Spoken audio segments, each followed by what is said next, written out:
ग्रामीण भागातील लोकांना आर्थिक सहाय्य मिळावं म्हणून पतसंस्थांचं चांगलं कार्य आहे. परंतु हल्ली काही पतसंस्था आर्थिक डबघाईला आलेल्या आहेत, आर्थिक घोटाळे उजेडात येत आहेत. सहकारावर कंट्रोल असणं गरजेचं आहे. आपलं दुर्लक्ष होतंय का? नाही, आता सहकाराचा माझा काही तसा फारसा काही संबंध येत नाही. त्याचं कारण सांगतो.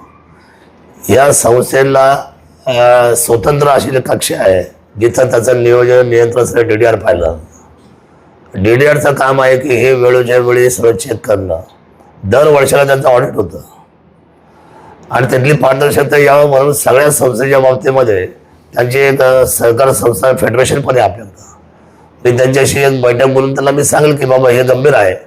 दिवसेंदिवस आणि पैसा हा असा विषय आहे की जे लोक संस्था सांभाळतात त्यांचीच पारदर्शकता फार महत्त्वाची आहे. आणि 1-2-3 घटना आता या आपल्या बाबतीत घडलेल्या आहेत आणि त्यातल्या जे आपल्या मल्टीस्टेट आहे किंवा बाहेरून आलेल्या लोक त्याला बळी पडतात. 4 रुपये जास्त वाढून दिलं कारण त्या संस्थेच्या मागं पळतात.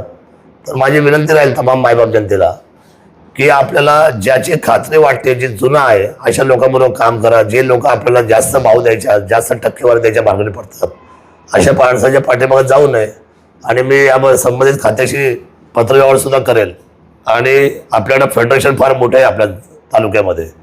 त्या फेडरेशनच्या तालुक्याच्या अध्यक्षांशी आणि त्यांच्या सगळ्या कमिटीशी लवकर तातडीने एक बैठक घेऊन त्यांना या बाबतीतली उपाययोजना करायला तातडीने लावेल.